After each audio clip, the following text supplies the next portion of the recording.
Lincoln once said that America is ruled by public opinion, but he did not mean that America is ruled by the opinions of the public. The truth of it is most of the public doesn't really matter. Those guys vote once every 2 or 4 years if it's not raining. What Lincoln really meant is that the real decisions in America are made by a much smaller group of people. I would estimate today that group is about 100,000 people. Exactly. These are the people who are hands-on, who are actively involved in the process in some way. They could be bloggers or state delegates, or they could be lobbyists, or they could be writers. Well, they could be just even very active on Facebook.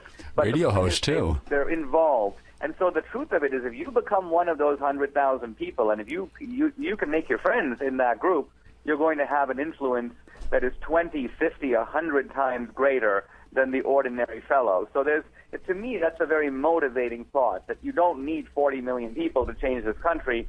A relatively small group of people who are smart, well-informed, and well-organized can do it. Absolutely, and you don't have to go look any further than in one example, in my opinion, would be the lobby to bring about same-sex marriage. How many people are there that are actually involved in that form of activism, and yet they've been able to influence the culture? It's such a small number, and yet look at the results that they've gotten. I was debating Bill Ayers at Dartmouth, Bill Ayers, Obama mentor, radical Weather Underground guy. And I asked him, I said, you're one of the founders of this group, SBS, Students for a Democratic Society, in the 60s. You guys were at the University of Michigan. Well, the university has 25,000 students. How many did you guys have in your group? And he goes, oh, gee, Dinesh, at the peak, he goes, we had about 350.